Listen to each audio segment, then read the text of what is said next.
একই সমাজে বসবাস করে, তখন যে কোনো সম্প্রদায়ের প্রধান উৎসব সমগ্র সমাজের উৎসবে পরিণত হয়। এই কারণে দুর্গাপূজাও আমাদের ব্যক্তি জীবন, জাতীয় জীবনের সাথে অত্যন্ত আষ্টে পৃষ্ঠে জড়িয়ে আছে।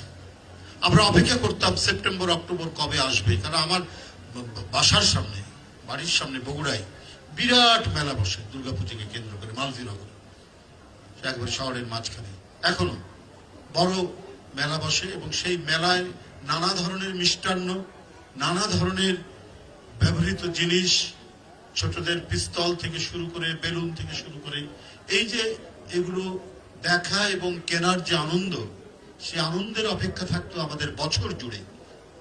বছর জুড়ে আমরা অপেক্ষা করতাম যে কবে দুর্গাপূজা আসবে। তার মানে উৎসব কখনো বিভাজন করে না, উৎসব কখনো বিচ্ছেদ করে না, উৎসব কখনো কোনোভাবেই বিভেদ তৈরি করে না। উৎসব মানুষে মানুষে অদ্ভুত যোগ করে, অদ্ভুত মিলনের বার্তা শোনায়, পারস্পরিক ভ্রাতৃত্বের এক অসাধারণ শুভেচ্ছার জায়গায় নিয়ে যায়। আজকে নানাভাবে আমি আর অপর্ণা কথা বলছিলাম, নানা দিক থেকেই এই যে বাংলাদেশের হাজার বছরের যে ঐতিহ্য, আমরা পরস্পরের মধ্যে আমাদের আনন্দ, দুঃখ, বেদনা আমরা ভাগ করে নেই। আমাদের উৎসবগুলোতে আমরা এক অপরের সম্প্রদায়কে আমন্ত্রণ জানাই। আমার হিন্দু বন্ধুরা যারা আমার সাথে পড়তো, ঈদে মিলাদুন্নবী, শবে বরাত, শবে কদর এবং দুই ঈদে যারাই আসতো, আমার মা একেবারে উদার হস্তে একসাথে বসে খাওয়াতেন। এই যে সম্প্রীতির এক উজ্জ্বল দৃষ্টান্ত, এটা বাংলাদেশ ছাড়া আর কোথাও পাওয়া যাবে না। আমি মার্কিন যুক্তরাষ্ট্র দেখেছি, যার যার উৎসব তারা নীরবে নিভৃতে নিজের মতো করে করে, কাউকে উপেক্ষা করে না। কেউ যদি হাজির হয়ে যায় তাকে উপেক্ষা করে না, কিন্তু তেমন একটা আমি ইন্টারাকশন দেখিনি, মিথস্ক্রিয়া দেখিনি। এটাই বাংলাদেশ, যেখানে যে যার উৎসবে যেই সম্প্রদায়ের লোক হোক না কেন একসাথে আমরা বসি, কারণ আমাদের জাতিসত্তা তো এক। আমরা বাংলায় কথা বলি, আমাদের নিত্যদিনের অন্যান্য যে সাংস্কৃতিক অনুষ্ঠানগুলো সব এক। আমরা নজরুল গীতি গাই, আমরা রবীন্দ্রসঙ্গীত গাই, আমরা লালন গীতি গাই একসাথে। এইখানে তো কে হিন্দু, কে মুসলমান, এটার তো কোনো বিভেদ নেই। আমাদের এখানে যারা লোক দর্শনের মানুষ যারা ছিলেন, এই সমস্ত লালন শাস্ত্র বড় বড় মানুষরা, তারা সেই জীবনের গানই গেয়েছেন, তারা সেই সম্প্রীতির গানই গেয়েছেন, তারা মানুষে মানুষে মিলনের কথাই বলেছেন। তো আমাদের মানে লোকজ সংস্কৃতির যে ভিত্তি, সেটা তো হচ্ছে মিলনের, শুভেচ্ছা, ভালোবাসা, ভ্রাতৃত্বে। সেখান থেকে তো আমরা বিযুক্ত নই। আমরা নতুন 15-20 বছর ধরে শুনছি বিভেদ বিভাজনের কথা, বাংলাদেশে এই হয় সেই হয়, কই তো আমরা শুনিনি তো। এখানে যারা আছে আমরা একসাথে কত আন্দোলন সংগ্রাম একসাথে করছি রাজনীতিতে। আমি যে হাজতের মধ্যে আছি, আমার পাশেই হয়তো মিল্টন বৈদ্য আছে, আমার পাশে হয়তো অমরেন্দ্র দাস অপু আছে, আরো সঞ্জয় ছিল। সঞ্জয় তখন তার চাকরি নেই, আমার কাছে খবর পাঠানো, তার কাছে মানে ভিতরে সে ইয়ে করতে পারছে না, কোনো কিছু কিনতেও পারছে না, একেবারে খুব খারাপ অবস্থায় আছে। আমি তখন বাইরে, আমরা গোপনে তখন মিছিল টিছিল করে বেড়াচ্ছি। এইভাবে আমাদের দিন কেটেছে। আমি কিছু তার জন্য কারাগারে পাঠানোর ব্যবস্থা করলাম, ওই কঠিন অবস্থার মধ্যে যে কোনো সময় ধরা পড়বো।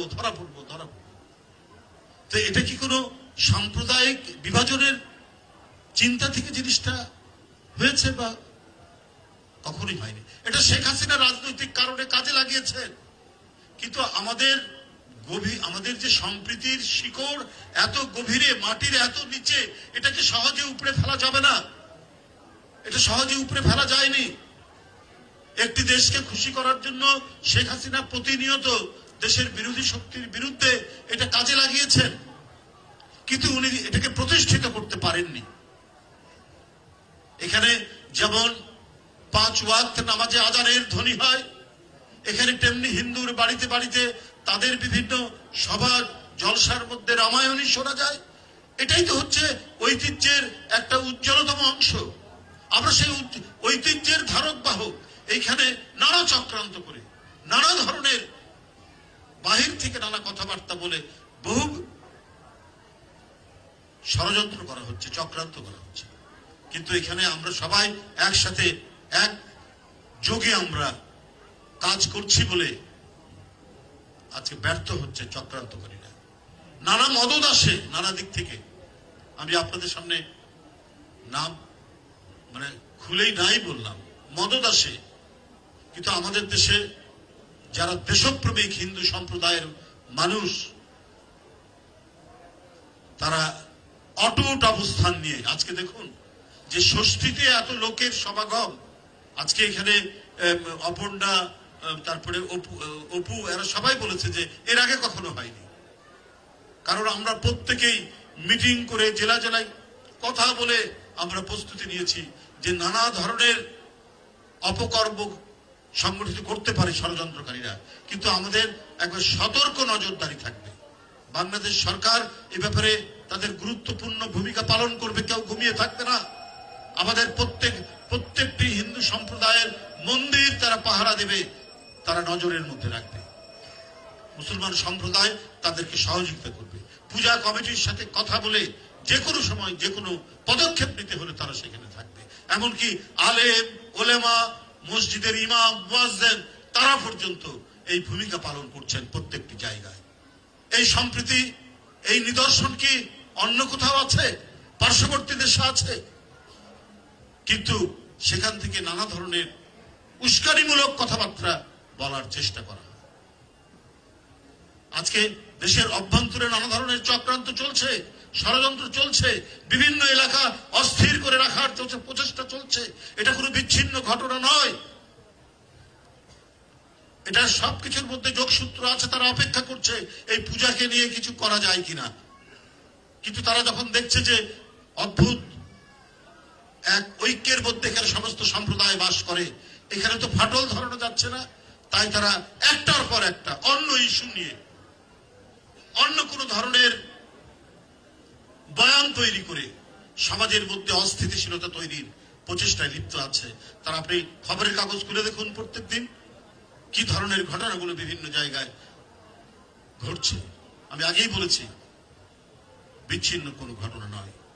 কথা বলছেন অনেকেই, অনেক মদত যে আসছে তো ঠিক, তবে আমি বলে রাখি আমরা এখানে এই যে এখানে এক টেবিলে বসে আছি হিন্দু মুসলমান সব সম্প্রদায়, আমাদের সামনে বসে আছে সমস্ত মুসলমান এবং হিন্দু সম্প্রদায়ের সবচাইতে অসংখ্য মানুষ এই পূজা উপলক্ষে এই দীর্ঘকালের সুপ্রাচীন এই মন্দিরের তারা এসেছেন উৎসব পালন করার জন্য, দেখার জন্য।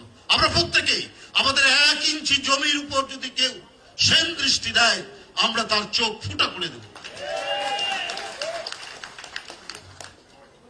এটাই হচ্ছে আমাদের ঐক্যের অঙ্গীকার। আজকের এই উৎসবের দিনের এটাই হচ্ছে আমাদের ওয়াদা যে আমরা এই দেশকে ভালোবাসি, আমরা একই খাবার খাই, আমরা একই ধরনের পোশাক পরি, আমরা ঈদে যেমন পায়জামা পাঞ্জাবি পরি ঠিক হিন্দু সম্প্রদায়ের পুরুষ মানুষরাও পায়জামা পাঞ্জাবি পরে বিভিন্ন মন্দির পরিদর্শন করছেন, মেয়েরা শাড়ি পরছেন, উৎসব করছেন। এই উৎসবের অধিকাংশ সংস্কৃতি তো এক। আমার মা খালা বোন ঠিক তাদেরও মা মাসি বোন ভাবি যেভাবে রান্না করেন একই রান্না, একই আমাদের টেস্ট, একই স্বাদ। তো আমরা তো একই জাতিসত্তার অংশ। কিন্তু কোনোভাবেই যেন এইটা এই এই এই জমাট মোজাইকটাকে যেন ভাঙতে না পারে সেই প্রচেষ্টা আমাদেরকে নিতে হবে, সেই দিকটা আমাদের দেখতে হবে। আজকেও আবার কেউ কেউ বলেন যে এখানে যদি কেউ ঢুকে পড়ে তাহলে 50 লক্ষ লোক আমরা সেটা প্রতিহত করব। তা আপনি 50 লক্ষ লোক প্রতিহত করার কে? আপনারা, এটা জনগণ প্রতিহত করবে। যদি কারো ইচ্ছা থাকে কোন ধরনের আগ্রাসন চালানো, আমরা তো শুনিনি যে কোন দেশ বাংলাদেশে আগ্রাসন চালানো। হঠাৎ করে কথা বললেন কেন? আবার আপনারাই 5ই আগস্টে বলেছেন যে আমরা ভালো সম্পর্ক গড়ে তুলবো পার্শ্ববর্তী দেশের সাথে, কত আওয়ামী লীগকে মাফ করে দেবেন, ক্ষমা করে দেবেন। আজকে আবার বলছেন 50 লক্ষ লোক আপনাদের নিয়ে আপনারা নামবেন। এটা ভাই আপনারা তো আমার মনে হয় যে সব সময়ের জন্য আপনাদের কথা এবং কাজের মধ্যে মিল নেই, একেবারে কথা এবং কাজের মধ্যে মিল নেই। কখন কি বলছেন, মানে ক্ষমতায় যাওয়ার জন্য মানসিক ভারসাম্য হারিয়ে ফেলেছে সেই ইসলামী দলটি, একেবারে ভারসাম্য হারিয়ে ফেলেছে। উনারা আগে লিখতেন জামাতে ইসলামী বাংলাদেশ, আগে জামাতে ইসলাম তারপরে বাংলাদেশ। তো আমার বক্তব্য হলো কেন এটা লিখতেন? তার মানে জামাতে ইসলাম বাংলাদেশের কোন স্বাধীন রাজনৈতিক দল নয়, এটা একটা শাখা। আমরা যেমন লিখি জাতীয়তাবাদী দল কুষ্টিয়া জেলা শাখা, ব্র্যাকেটে লিখি। তো ওরা যে পাশে বাংলাদেশ লাগে, তার মানে তাদের আরো শাখা আছে। এটা একটা শাখা, এটা একটা শাখা। যখন 111 সরকার ধমক দিল, ইয়ে দিল, তখন তারা পরিবর্তন করলো, তখন লিখেন বাংলাদেশ জামাত ইসলাম। এই যে রূপ পরিবর্তন, এই রূপ পরিবর্তন কিন্তু মানে মানুষ ভালো মতো নেয় না। তারপর ওনাদের লোগো, তাদের পতাকার লোগো 2016 সালে পরিবর্তন করেছেন, আবার এখন এই 2-1 দিনের মধ্যে আবার পরিবর্তন করছে। আমাদের পতাকা শহীদ রাষ্ট্রপতি জিয়াউর রহমান দলীয় পতাকা যা করে গেছেন এখনো তাই আছে, আমাদের দলের নাম তাই আছে। কারণ আমাদের ঠিকানা, আমাদের বসবাস, আমাদের বেঁচে থাকা, আমাদের জীবন দর্শন হচ্ছে বাংলাদেশ, বাংলাদেশের মাটি, বাতাস, এর নদী, বায়ু, সবকিছু। আমরা মাঝে মাঝে কখনোই ভোল পাল্টাই না। তাই সেই দলের সাধারণ সম্পাদক মহাসচিব যে কথাটি বলেছেন জামাত ইসলামের যে 50 লক্ষ, এটা আমার কাছে কেন জানি মনে হয়েছে এক ধরনের প্রতারণাপূর্ণ কথাবার্তা। যাই হোক, আজকে এই উৎসবের দিনে আমি খুব একটা রাজনৈতিক বক্তব্য রাখতে চাই না। আমি সেই বার্তাটাই দিতে চাই যে আমাদের দলের ভারপ্রাপ্ত চেয়ারম্যান প্রথম দিন থেকে, অর্থাৎ আপনাদের পূজার প্রাথমিক যে আনুষঙ্গিক কাজগুলো শুরু হয় তখন থেকেই বলে আসছেন যে সবাইকে সতর্ক থাকতে, এই উৎসবে নানা ধরনের অপকর্ম করার কেউ সুযোগ থাকবে। ভারপ্রাপ্ত চেয়ারম্যানের সেই নির্দেশ অনুযায়ী আমরা সারা বাংলাদেশে আমাদের দলকে বলেছি, আপনারা সবসময় প্রতিটা মন্দিরের পূজা কমিটির সাথে যোগাযোগ রেখে আপনারা সতর্ক দৃষ্টি রাখবেন। প্রত্যেকে অতন্দ্র প্রহরীর মতো, নির্ঘুম মানুষের মতো আপনারা থেকে প্রত্যেকটি মন্দির তার নিরাপত্তা বিধানে আপনারা সচেষ্ট থাকবেন। আর সরকার যতটুকু করার তারা তো করবেই, আমি নিঃসন্দেহ মনে করি তারা সেই ব্যাপারে যথেষ্ট উদ্যোগী তারা রয়েছে। আমি শুধু বিএনপির কথাটাই বলি, ভারপ্রাপ্ত চেয়ারম্যান বারবার নির্দেশনা দিয়েছেন, তিনি শুভেচ্ছা দিয়েছেন প্রথমেই, তিনি পরবর্তীতে আরো তিনি শুভেচ্ছা দিয়েছেন এই দুর্গাপূজা উপলক্ষে। আমি আপনাদের প্রত্যেকেরই মঙ্গল কামনা করছি।